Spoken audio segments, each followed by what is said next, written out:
I had a really emotional story about a soldier who didn't want to go back. He was home and he had served his time and was getting called back up, and he'd suffered a lot of injuries and a lot of loss and a lot of trauma, and I love my country, but I don't want to do this anymore. That, I think, was a very relatable kind of a story to people, because it pulled kind of soldiers down off the pedestal a little bit. It made them really human. We've all had those things of like, I have to do this thing and I really don't want to do it. That's so much more relatable. Human civilization as we know it is built upon storytelling. All the things, norms, those things were brought down to us by stories. And stories is absolutely one of the best ways to make people actually retain information. There was done a QR scan of a human that went in to see a new movie unreleased. And then they did the QR scan again when they were retelling that story, both of the person that heard the story, but also the person that told the story.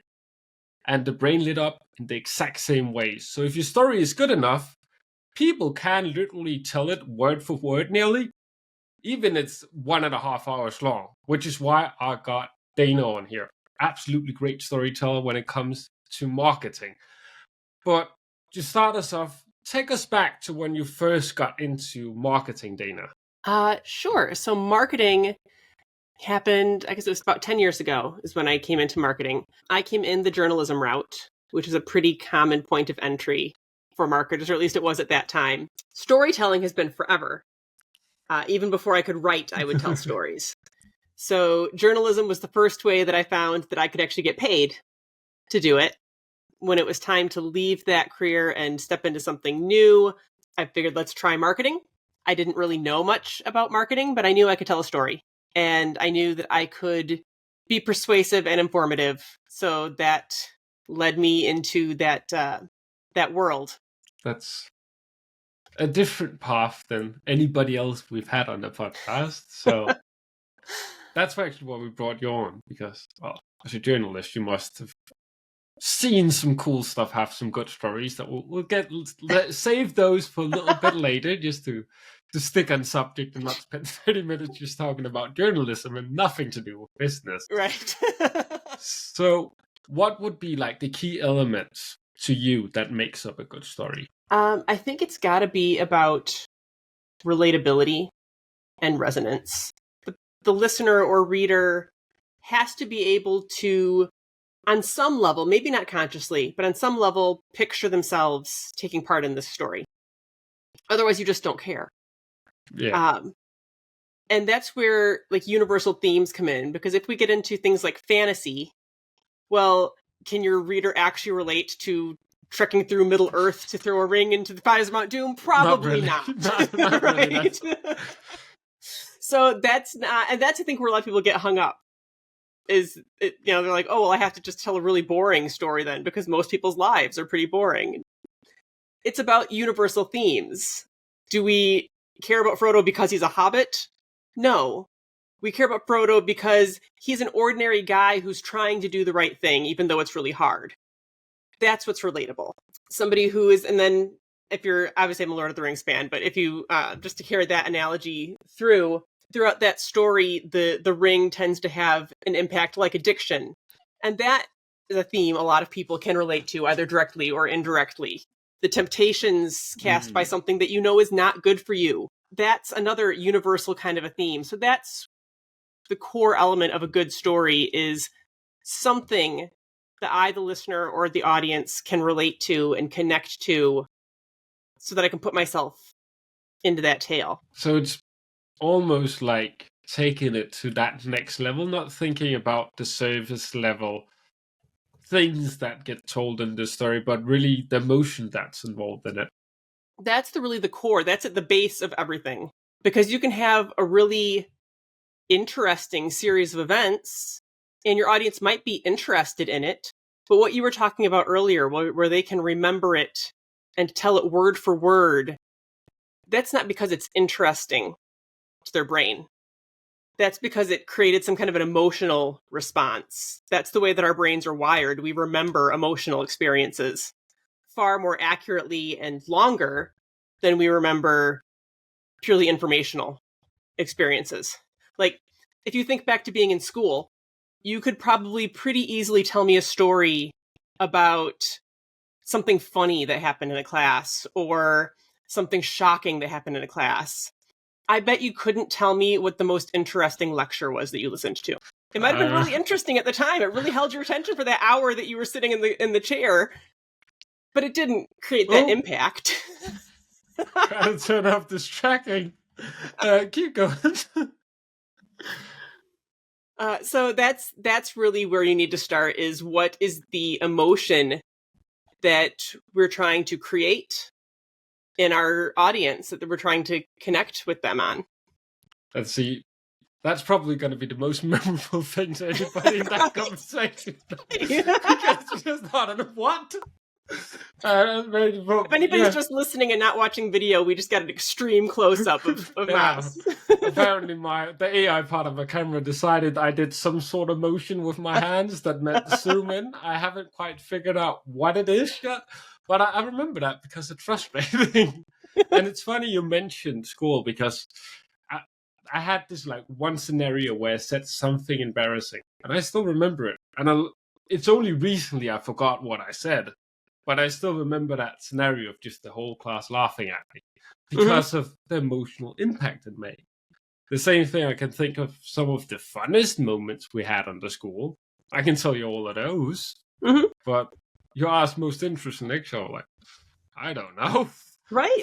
I mean, it might have been a good really guess on what it was, but I couldn't quite tell you. It would be more than a guess. Yeah. So yeah, it's not just about being interesting, it's about being emotionally resonant. That's what will stick with people. Actually, I like that a lot, and something I should probably implement especially on my written content, of thinking more about the emotional impact I want to leave compared to the value I want to provide. You could argue emotional impact's also value. Yeah. I've always said that if you make somebody laugh, you've added value to their life, and that just reported up a positive emotion. Yeah, absolutely. They're not in isolation. I think there is this feeling that we can either be entertaining, or we can be valuable, or we can whatever. And they don't have to operate in isolation like that. If you want people to remember the valuable tip, it helps if you can make them feel something.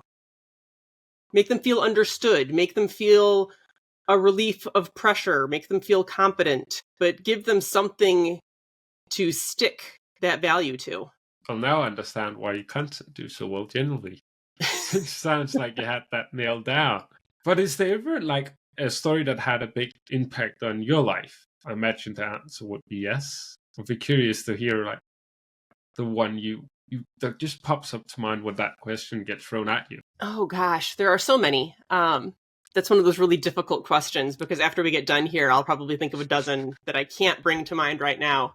So, power of storytelling. I will say that one of the things that led me down the path to journalism, besides just my natural inherent desire for storytelling, when I was in school, I wanted to be just an author. That was the goal. There's a movie that came out in the 90s, I don't remember when, late 90s, called The Paper with Michael Keaton. And that movie made me want to write for newspapers. That movie made me want to be a journalist. So there are stories like that create an impact, and they sort of open up your eyes to possibilities. Do you remember the emotions that movie brought up?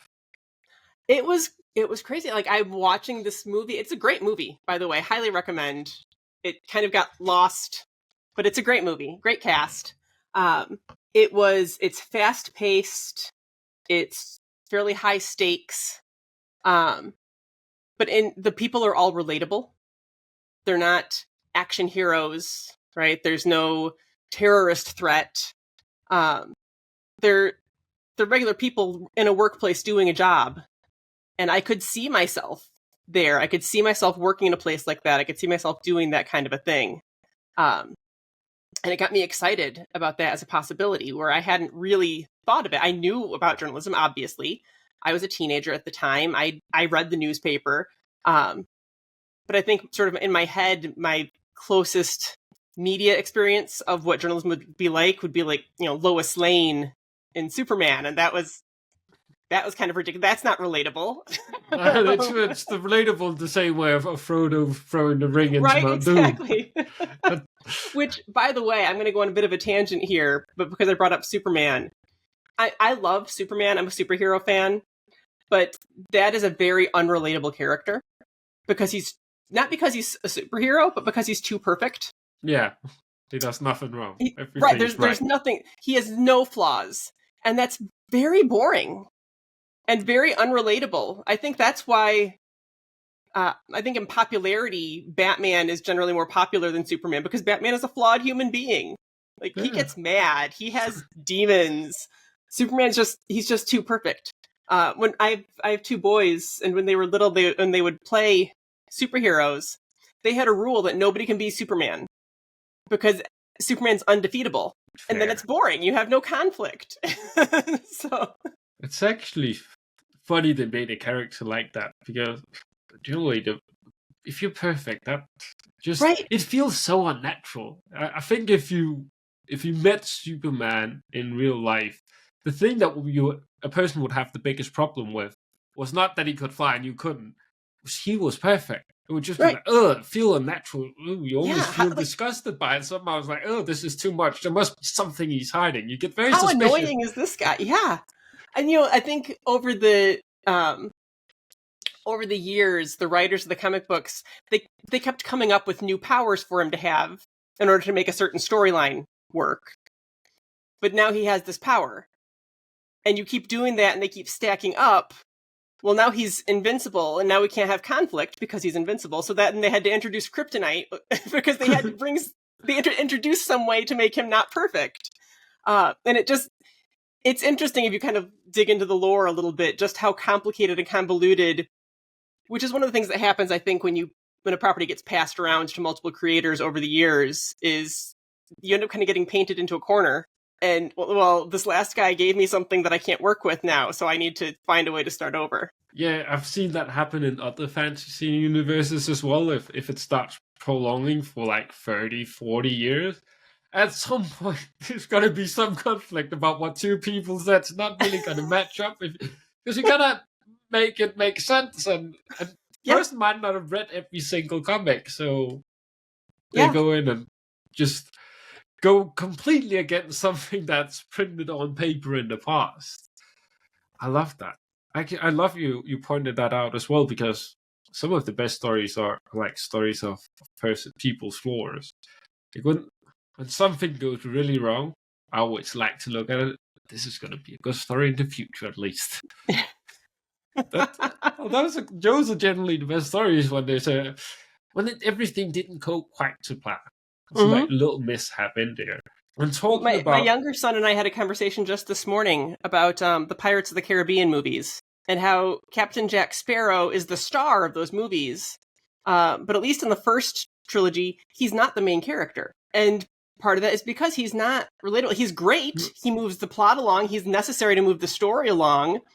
But you don't relate to him. You kind of don't care if he has a happy ending or not. You just want him to be funny. Yeah, the main characters are Will and Elizabeth. They're the ones that you want to have the happy ending. They're the ones that you have this emotional investment in. So your most popular character, your most popular themes might not be the one that people are connecting to, and that's okay, as long as they're connecting to something that makes them want to keep going. Yeah, you could replace most of the other people of Pirates of the Caribbean with somebody else. Move Captain Jack Sparrow. It's just not going to be the same at all. Impossible. No. But then, like, after that first trilogy, when they tried to make him the main character, it wasn't nearly as good a movie. Because that character was not created to carry a whole plot. It wasn't just to make the plot funny, and he does a very good job at it. He comes in and screws everything up, and somehow it works out for him somehow. But I guess that's what makes him relatable, because that's what life normally feels like. It screws up things, like things not really going your way because we, for some reason, pay attention to the negative things, and then all of a sudden things tend to work out anyway. Right. They're pretty damn good. I love like what he does to those movies. But talking more about like what actually creates a good story. One of the things you mentioned to me was you have to sketch up the character. So when you say go out and sketch out the character, how would a person go out to actually sketch out that character to make an enticing story and make sure it connects? So when we're talking about marketing writing, often the characters that I see the most often, either the character is you, the business, or it's one of your customers. So, just to try and bring this back into a marketing lens, because it's going to sound like I'm talking fiction here, and I'm not. All of these things apply to all kinds of stories, including anecdotes. So the important thing to remember, again, is that your audience needs to connect to the character. That's fairly easy to do when you're doing something like a case study and your character is another customer. You want to present them in the most relatable light. So it's less helpful to have a case study that says something like, this 8-figure net global corporation had a problem. Okay. It's better to say, this company, whoever they were, didn't understand who their customers were and they were losing market share. Oh, well, that's a more relatable problem. Okay. So give me something that I can connect to and relate to. I'm not impressed by how big they are. I want to know if they're like me, because that indicates to me that you can solve my problem.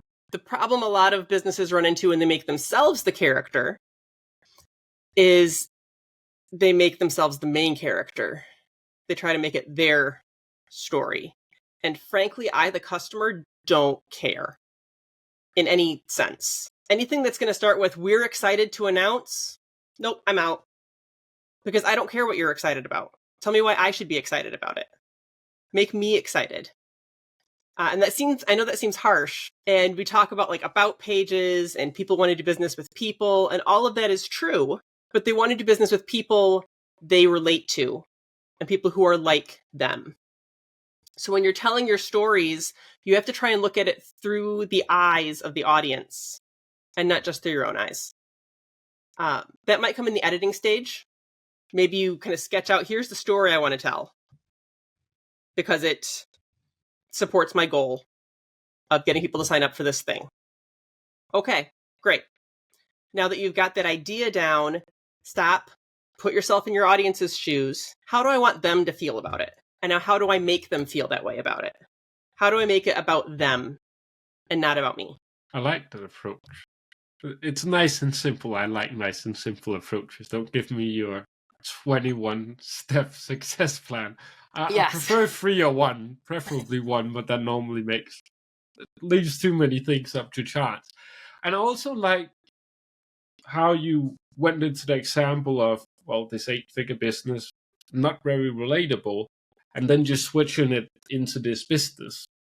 Because that's a way of like taking your story without making any major changes and just making it relatable to a bigger audience. And it's still going to relate to the original audience because it still speaks to them.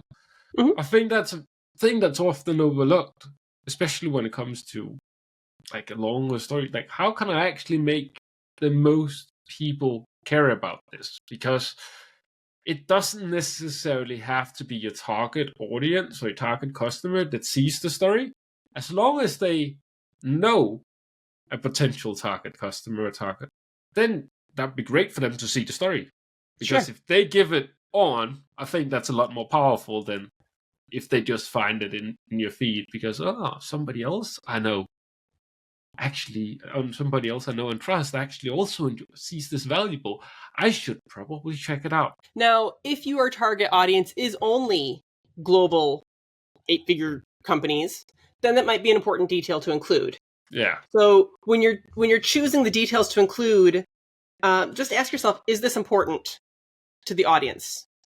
Does the audience care about this? And if you're targeting Ford and your case study is about Toyota, then yeah, maybe they do care. But if you're targeting, the 500-person shop, they might just be put off by you mentioning Toyota because their persona is, oh, well, that's not me. I can't do that. So I think sometimes we're trying so hard to be impressive and be credible that we don't stop and ask, is it important and does the audience care? Yeah, if they don't care, you might just well leave it out. So there's Right, actually a exactly. chance for them to get to the next bit, and you don't Nobody's got lose them. time to read or listen to things they don't care about. Especially because there's just so much content. Yeah. There's so many options for content. But funnily enough, it still seems like there's not enough good content because everybody I speak to, for example, on YouTube, keeps recommending the same content you already seen. Apparently, there's not enough good stuff to show you. That's the issue. There's plenty of space. There's not enough good content. We don't need more content. We need better content. It's because it's so easy to crank out content. Exactly. Now. That's quite a lot of effort. You can easily Yeah. film 100 videos in a day if they're very low effort. Sure. If you don't care about the quality of them, if you're not trying to do anything, and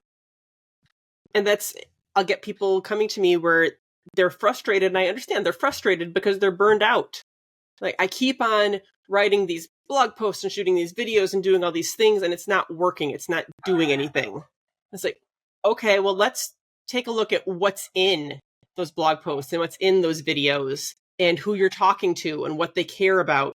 Because there really isn't so much of a quantity versus quality argument. People like to say one or the other because dichotomy is easy. And it's easy to put things in black and white. Your best bet is to have both to create a lot of good content. But if that's not an option, if you have to choose one or the other, choose good over a lot of garbage. Just for the sake of the world. The world doesn't need more garbage. Just for the sake of humanity. Yeah, don't put out drivel. Yeah, there's enough for us to go through. We don't need any more of that. My answer to that specific question, quantity versus quality. Quantity, as long as it doesn't come at the cost of quality. Right up until that's your golden point.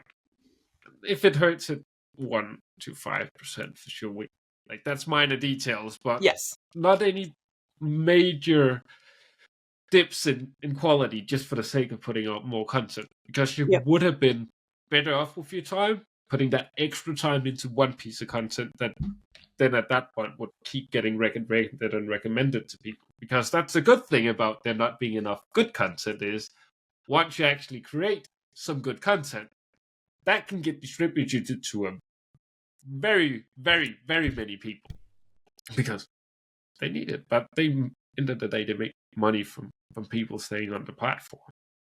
So yeah, exactly. And I want to make it clear too that when I say quality, I'm not talking about perfect. Because one perfect piece of content is not going to do anything for you. You really do need. I think you're right. Make the quantity up until the point where the quality starts to suffer. So you need to make as much good content as you can. You don't need to make perfect content. Just don't make garbage. There's a really wide space in between there where you're good. Yeah, and you can dip up and down on that. And sometimes we as creators are very wrong about what's good and what the audience wants. I still frankly remember uploading, I still think it's the podcast with most views in this specific podcast. This is not it, but I have to upload it just simply because I have nothing else. And then people who started watching, I was like, this is not supposed to happen. I don't quite know how I feel about it. It almost pissed me off a little bit in the start because that whole ego thing. It starts hurting your ego and then you don't care about it becoming good. But when it comes to creating content, sometimes we don't know what to put on paper, what to say in a video. It just feels like you're blank. At least I feel that. How do you overcome so-called writer's block, to put a word on it? So if I'm being really honest, I don't suffer from it too much anymore. Part of that I attribute to the journalism career. We used to call it feeding the beast, right? The newspaper comes out every day. And so you got to put something in there. And this was not a major metro area. It was a county paper for a county of about 100,000 people. So there's not huge stories going on every day, but you got to have something. Like people are going to get, and it has to be good, or people will cancel their subscription. So I became pretty good at brainstorming ideas. So here are some of the best tips that I found. One is try to get out of your head a little bit. Do something physical. Walk away from your desk, go for a walk, go to the gym, something. Just get out of your head a little bit and breathe, because probably you do have topics percolating back there and you're just trying to force something. Another is to keep a running list of topic ideas, because you're going to have some days where you just feel like a faucet and it just keeps pouring out of you and you can't create fast enough. Okay, great. Just keep a list somewhere, a notes in your phone, a note on your computer, an actual physical notebook, but somewhere jot down those little ideas as they come to you, so you have some place to draw from later. Look to your customers and your clients. What did they say? The last time you actually talked to one, what did you talk about? Or if you're somebody that people turn to for advice, what are they asking your advice on? What are people worried about right now? Sometimes it's easier to think about what you don't want than what you do want. So I'll also say, look at what is trending out there, not to copy it, but to figure out, okay, where are they going wrong? Find something, an article or a post that kind of pisses you off, and think, why does that piss me off? Why is that wrong? And then create the counter to it, because people need that. If there's bad information out there, how are people going to know that there's bad information out there unless you are telling them that's bad information, I have a better way? From a marketing standpoint, your customers are going to be your gold mine. That's where the best stuff is going to come from. But again, I realize that sometimes you just feel like the well is tapped dry and you just don't have anything anymore. Go to social media and look at the comments, not just at the posts, but what are people commenting on those posts? What questions are they asking? What are they disagreeing with? Or what's really resonating with them and they're really excited about? Those are all ways to kind of spark new ideas. And the last one I mentioned is going to be it's a little bit unusual in marketing. I don't see it used that often in marketing. It was very common in journalism. And that's to be timely. And that doesn't mean being trendy and hopping on a trend, but make sort of a web graph. You write down in the middle is the bubble with your customer. And now what is going on in their lives right now? What are they worried about? What do they care about? Because what they're worried about right now is probably different than what they worried about 6 months ago or Most 3 months likely, ago. yeah. It's different than things they're going to be worried about 3 months from now. So try to put yourself in their shoes, not in a big, broad, general sense, but like right now, in late February of 2025, what's going on that's stressing them out or that's making them nervous? By putting yourself in their shoes and trying to figure out the timeliness angle, you can really get some good, deep, and really useful content put together. I understand why you're never lacking content ideas. With that list, I think that's the best answer I've ever heard to that question. At least with the most amount of options. Do this, then you do, and you just kept going. I stopped counting. I have multiple options because not all of them work for everybody. Go for a walk is a very common response because it works for a lot of people, but it doesn't work for everybody. Some people just get like the monkey mind going and they end up more stressed out than when they started. And then they get back from their walk, they're like, okay, great. Now I'm exercised and the page is still blank. So I try to give people options. Yeah, and the most uninspiring thing in the world is a blank piece of paper. It is. There's nothing inspiring about it. It's not going to give you any new ideas. No, it's, Start folding. And there is something to be said for just start. Not necessarily just start posting, but if you have kind of an idea about what you want your topic to be, and you're sitting there staring at the blinking cursor, trying to get just the right intro or just the right format, at that point, start brain dumping. Because you can edit hot garbage, right? Yeah. You can fix it. you can't edit a blank page. You can't fix the blinking cursor. So just get something out there that you can then go back and fix and edit later.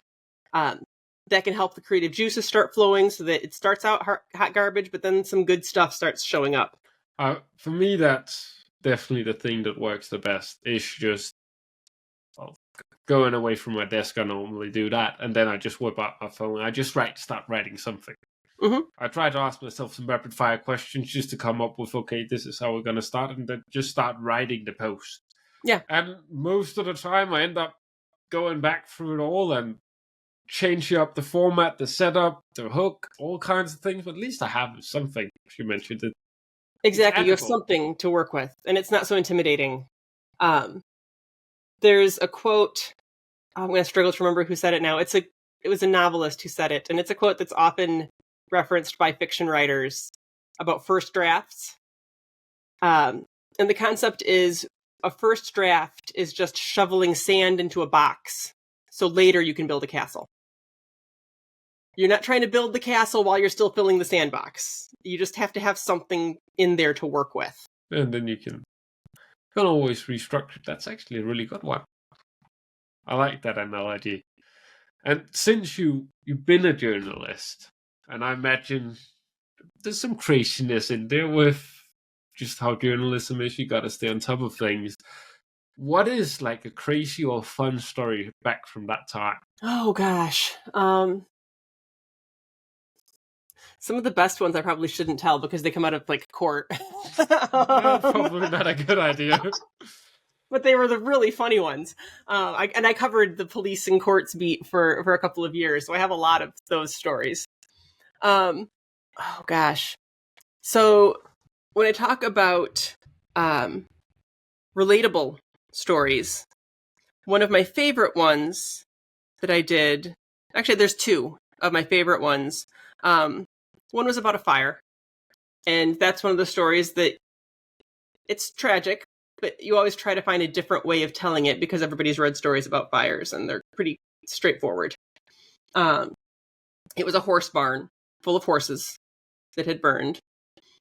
And so I went and talked with the people who had lost their horses. And it was this incredibly emotional piece because it wasn't about stuff. It was about these relationships and these creatures, and became really, I'm not a horse person. But I have relationships that I care about, and I've lost people and pets in the past. So it became this really connecting, emotional thing. Another, I don't remember honestly which war it was. I want to say it was the war in Afghanistan. I had a really emotional story about a soldier who didn't want to go back. He was home, and he had served his time and was getting called back up. And he'd suffered a lot of injuries and a lot of loss and a lot of trauma, and I love my country, but I don't want to do this anymore. That, I think, was a very relatable kind of a story to people, because it pulled kind of soldiers down off the pedestal a little bit. It made them really human. We've all had those things of like, I have to do this thing and I really don't want to do it. That's so much more relatable. Yeah, I can Superman relate to up that. on his pedestal, right? And then the wilder or funnier or weirder stories. I always loved the weird little stories. Those were things like meeting a lady who had a leap year birthday, so she was like turning 6. I've always wanted to meet someone like that. I'd love to meet someone like that. Right? Like, sitting with her and her grandchildren, and she was going to celebrate her 6th birthday. At one point in life, you're going to start loving it. It's going to start out sucking a lot, but there's going to come a turning point like, yeah, this is great. Right. This is great. There comes a point where it's just funny. There were some great stories out of court, just with the crazy things that people say and do. There was a fairly brilliant one where a gentleman was in jail and they were trying to set his bond, and he'd never done anything in the past. He had no criminal history at all. He'd been brought in for shoving his wife, and he had no history of domestic violence at all. And there's just a general agreement that, yeah, they're both really drunk. This was just a thing that happened. They were really drunk. But the issue was that the gentleman was still really drunk at the time, and was honestly really entertaining. Some people are when they're drunk. He kept he kept acting like he thought it was like a quiz. Like the judge was explaining to him, in the state where I live, if you've been charged with domestic violence, you can't have any contact with that person for a period of time. So if you live together, you have to go get your stuff out, and you can't go home until that period of time is over. And he was just baffled. He said, well, where am I going to sleep? And the judge said, well, that's something you need to figure out. And then they continue talking, the judge and the lawyers, and something like 4 or 5 minutes later, all of a sudden this man out of nowhere pipes up, a hotel! That's it. I'm supposed to get a hotel, right? At that point, I would have. Yeah, buddy. Kept my comment if I was there. Yeah. I've heard they don't take too well to people laughing in court. If I was on the jury there or sitting in back, I would have had a very hard time keeping it in. Yes. Oh yeah. I mean, we had a trial for a very serious crime in which the gentleman represented himself in court, acted as his own lawyer. That's never a good course of action unless you have some kind of legal education. In his closing statement, he actually said, asked the jury to, quote, please find me not guilty of the crimes I have committed. That was another. If we're talking communication, this is a good time to talk about the message that you put across is maybe not the message that you meant. There was he misspoke a little bit there. A little bit. The best choice of words. But one of the reasons that I think journalists make good content marketers is because of it's a forced skill to find the story in the fairly mundane, right? We had to write stories about like tax codes, and there's nothing more boring or more complex. I remember one time sitting there thinking, I need somebody to just create a nice, clear explanation of what all this means. And then it dawned on me that was supposed to be me. I was supposed to be the one doing that. It's not. I didn't go to school for this. When it comes to lawyer talk. Oh, it's back to school time. We have to write a back to school story every year. Back to school doesn't change from year to year, but we have to find a new way to talk about it because nobody wants to read the same story. Like, they want to read a story, but they don't want to read the same one they read last year. So, yeah, there's a lot of figuring out and digging to find those interesting pieces and find the story and then tell the story in some kind of an engaging way. It is, by the way, almost impossible to tell an emotionally resonant story about tax codes. I will just leave that there. It's going to be a hard one. It might make it relatable, but too emotional, that's definitely going to be difficult. And also, mid of February, what you're going to write about? Nothing goes on. Right. There's a reason. I don't know if they do this in Denmark, but in the US, like the last week of the year between Christmas and New Year's, newspapers are all full of like retrospectives, the top 10 stories of the year, the top 10 photos of the year, the top 10 sports stories of the year. So, yeah, the reason they do that is because, one, people want to take vacations, and two, there's nothing happening. But we gotta feed the beast. So let's just sum up what happened in the past. And once you start thinking like that, you see it everywhere. Back before the streaming days, when you'd have like a sitcom that had to come up with 24 episodes in a season. If you go back and look at some of your favorite old sitcoms, every once in a while there will be like the clips show, and you have maybe 5 minutes of the characters sitting around talking about, hey, remember when? And then it'll be a clip from an old episode. It's like, yeah, okay, that was the week the writers were on vacation because we got nothing. We had to make something out of basically nothing. It's been great hearing this storytelling aspect from a journalist's perspective. Also, just because that's a field where you, as you mentioned a couple of times, you just have to find something to write about. And you gotta keep somewhat of a level. You can't just pull out any random story just because that's the first one you find, because then you feel you're wasting people's money, you're wasting people's time. That's a good way to get on the bad side very, very, very quickly, no matter where in the world we are. Absolutely. So yeah, the vetting questions. Does the audience care about this, and why? And if you can't answer that, then you probably don't have a good story, or at least not yet. You need to at least find a different angle on it of how you can make them care. That's the most important thing.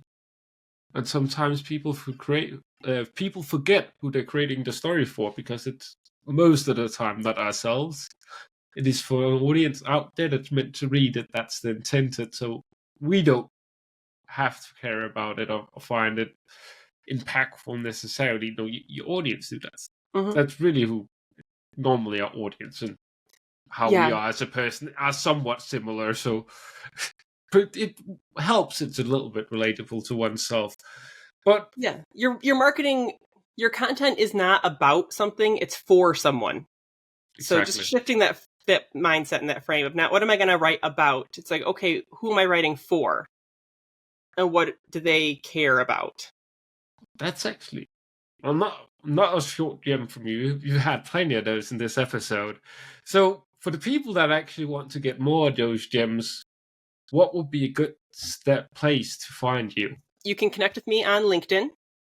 I'm under my own name, DANAHERRA. It's an unusual enough name that you can find me pretty easy. It's I'm nice on LinkedIn regularly. I'm also about to launch a new branding newsletter. So you can have me in your inbox every week.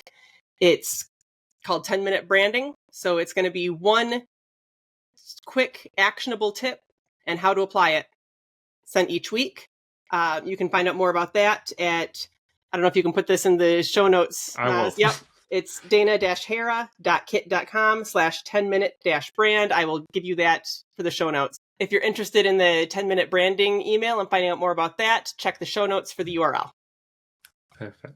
Yeah, I will always put things in the show notes, because if it's not down there on somebody else's show, well, apparently you didn't care enough for me to sign up, so I won't. Well, I realize as I'm talking, I'm like, oh, I can't just give URLs. That's awful.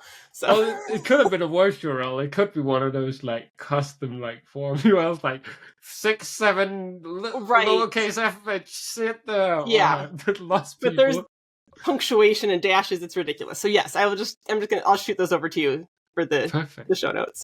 I appreciate it, and I appreciate you coming on the show today and just having this conversation about storytelling.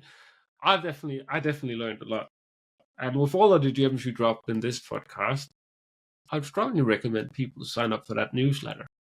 Great, thanks so much, and this was so much fun. It's so much fun to talk to you. I appreciate it.